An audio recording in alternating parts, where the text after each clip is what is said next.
जय हिंद दोस्तों, वंदे मातरम। आज सुप्रीम कोर्ट में कोलकाता स्थित इंडियन पॉलिटिकल एक्शन कमेटी यानी कि आईपैक के ऑफिस और इसके डायरेक्टर प्रतीक जैन के घर पर इन्फोर्समेंट डायरेक्टोरेट की रेड को लेकर एक महत्वपूर्ण सुनवाई की गई। इस मामले में दोस्तों ईडी ने पश्चिम बंगाल की मुख्यमंत्री ममता बनर्जी और राज्य सरकार पर रेड के दौरान बाधा डालने के गंभीर आरोप मढ़े हैं। जस्टिस प्रशांत कुमार मिश्रा और जस्टिस विपुल पंचोली की बेंच ने ईडी के इन आरोपों को बहुत गंभीर बताते हुए मामले में ममता सरकार के खिलाफ में नोटिस जारी करने का फैसला किया है। कोर्ट ने दोस्तों कहा है कि तथ्यों की गहन जांच की जाएगी और इस प्रक्रिया में सभी पक्षों को सुना जाएगा। यह सुनवाई राजनीतिक हलकों में हलचल मचा रही है। सुप्रीम कोर्ट में दोस्तों ममता बनर्जी की ओर से पेश हुए कपिल सिब्बल ने क्या दलीलें पेश की और ईडी की तरफ से क्या पक्ष रखा गया, इस रिपोर्ट में हम सब कुछ विस्तार से जानेंगे। दोस्तों आज सुप्रीम कोर्ट में सुनवाई होती है। ईडी की ओर से सॉलिसिटर जनरल तुषार मेहता और additional solicitor general S V Raju ने जो है इस याचिका को पेश किया, यानी कि ईडी की तरफ से दो वकील वहां पर पहुंचे थे, सॉलिसिटर जनरल तुषार मेहता और additional solicitor general S V Raju, और इनका सामना कपिल सिब्बल से होना था।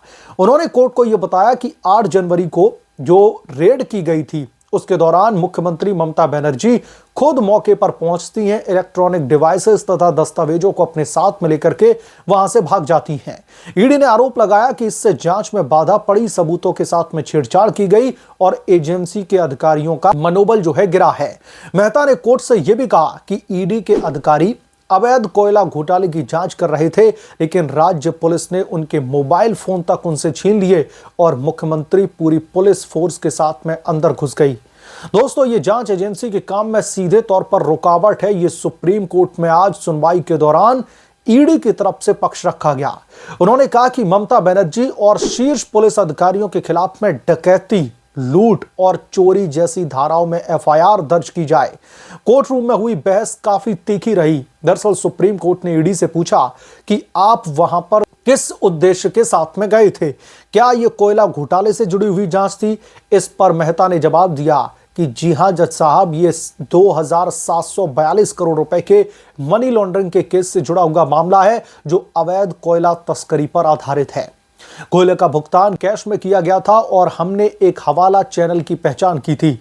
लगभग 20 करोड़ रुपए कैश आईपैक को ट्रांसफर किए गए थे। समन का कोई भी जवाब नहीं मिला, इसलिए 8 जनवरी को कंपनी के 10 ठिकानों पर तलाशी ली गई। उन्होंने जोर देकर के कहा कि ईडी को राजनीतिक गतिविधियों से कोई भी लेना देना नहीं है और पहले ही अधिकारियों को ईमेल से जानकारी दी गई थी।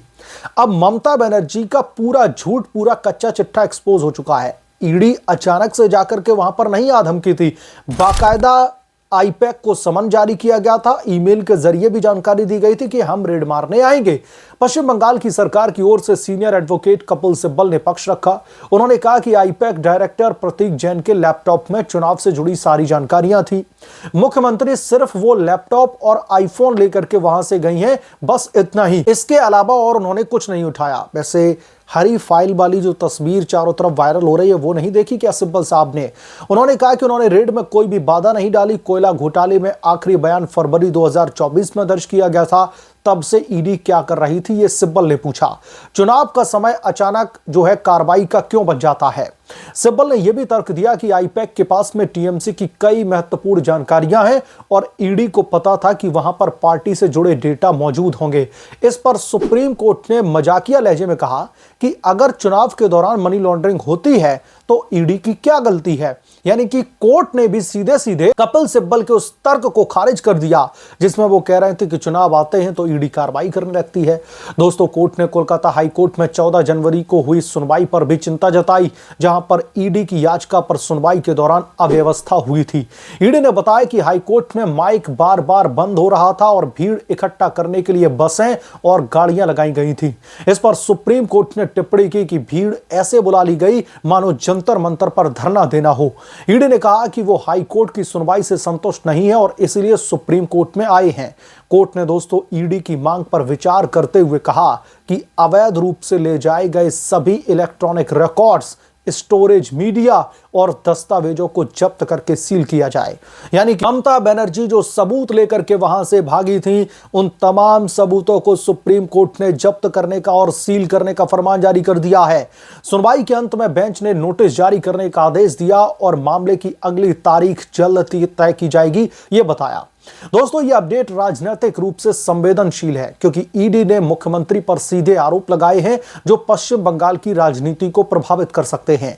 विपक्षी दल इस मुद्दे को चुनावी हथियार के रूप में इस्तेमाल कर सकते हैं, जबकि टीएमसी इसे राजनीतिक प्रतिशोध बता रही है। दोस्तों, यह पूरा विवाद अवैध कोयला तस्करी से जुड़े एक मनी लॉन्ड्रिंग के केस से जुड़ा हुआ है, जहां पर अपने 5वें साल में ममता सरकार के गढ़ में ही जाकर के केंद्रीय जांच ब्यूरो यानी कि सीबीआई ने 27 नवंबर 2020 को इसी मामले में एफआईआर दर्ज की थी और ईडी ने अगले ही दिन 28 नवंबर 2020 से जो है इस बाबत जांच शुरू कर दी है। आरोप है कि पश्चिम बंगाल में कोयला खदानों से अवैध तस्करी करके हजारों करोड़ों रुपए का घोटाला किया गया, जिसमें मनी लॉन्ड्रिंग के जरिए पैसे को, जो काला धन था दरअसल, उसको सफेद बनाया गया। कुल अनुमानित राशि 2742 करोड़ है और जांच में हवाला चैनलों की भूमिका सामने आई है। इस जांच के दौरान दोस्तों ईडी को संकेत मिले कि लगभग 20 करोड़ रुपए कैश आईपैक को ट्रांसफर किए गए थे। आईपैक एक प्रमुख पॉलिटिकल कंसल्टेंसी फर्म है जो विभिन्न राजनीतिक दलों के लिए चुनावी रणनीतियां तैयार करती रही है। तो दोस्तों, बाकायदा आईपैक को इस बात की जानकारी भी दी गई थी, आईपैक को समन भी भेजा गया था और जो 20 करोड़ रुपए की कैश की जो लेन देन की बात ईडी ने बताई है, तो फिर इसमें पॉलिटिकल एंगल कहां से आ गया? वो तो कोयला घोटाले के तहत ही जांच करने गई थी। दोस्तों, ये फर्म मूल रूप से प्रशांत किशोर से जुड़ी रही है और वर्तमान में टीएमसी की आईटी हेड और चुनावी अभियानों का प्रबंधन करती है। दोस्तों, साल 2021 में टीएमसी ने आईपैक के साथ में एक कॉन्ट्रैक्ट साइन किया था, जिसके तहत फर्म पार्टी के डेटा, वोटर एनालिसिस और स्ट्रेटेजी को हैंडल करती है। ईडी का दावा है कि कोयला घोटाले के पैसे हवाला के जरिए आईपैक तक पहुंचाए गए और इसीलिए 8 जनवरी को कार्रवाई की गई थी आईपैक के खिलाफ में।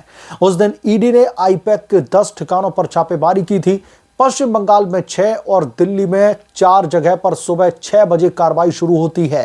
रेड में सब कुछ सामान्य चल रहा था, लेकिन तकरीबन 11:30 बजे यह मामला बिगड़ गया।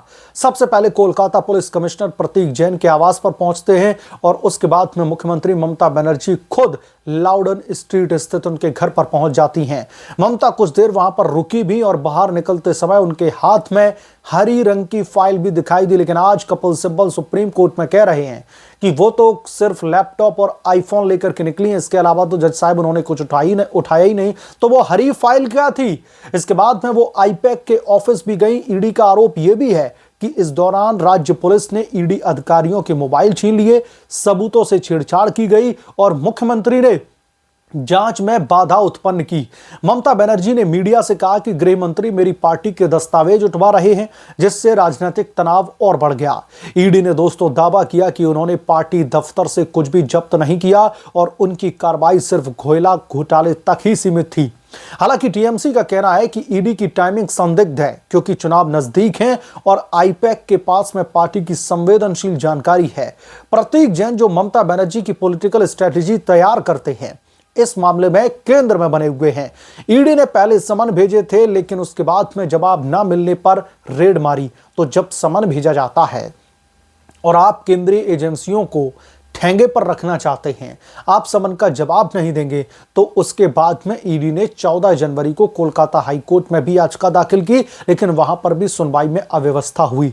माइक बंद होना, भीड़ का इकट्ठा कर देना, हाईकोर्ट के एक्टिंग चीफ जस्टिस को आदेश देना पड़ा कि वकीलों के अलावा किसी को भी एंट्री न दी जाए। ईडी इससे बहुत ज्यादा असंतुष्ट होकर के सुप्रीम कोर्ट में पहुंची थी। वहीं दोस्तों, बंगाल सरकार ने 10 जनवरी को इस मामले में सुप्रीम कोर्ट में याचिका दाखिल करके अपना पक्ष रखने की मांग की थी, लेकिन आज ममता बनर्जी ने सुप्रीम कोर्ट में अपना पक्ष तो रखा, लेकिन एक बहुत बड़े झटके के तौर पर वापस आई। सीधे सीधे सुप्रीम कोर्ट ने अभी आदेश जारी कर दिया है कि ममता बनर्जी जो भी वहां से सबूतों को लेकर के गई हैं उन तमाम सबूतों को सील करके जमा किया जाए। इस बाबत इस मामले की जांच होगी। बहरहाल आप क्या सोचते हैं इसके बारे में, आपकी क्या राय है, हमें कमेंट करके जरूर बताएं। जल्द मिलूंगा किस दूसरे बड़े अपडेट के साथ में, तब तक के लिए धन्यवाद। अगर आप लोग चैनल पर नए हैं तो प्लीज चैनल को सब्सक्राइब करें, साइड बने बेल आइकन को जरूर प्रेस करें, ताकि जब भी मैं कोई बड़ी खबर लेकर आऊं या फिर कोई बड़ा अपडेट लेकर आऊं तो इसकी जानकारी सबसे पहले आपको मिले।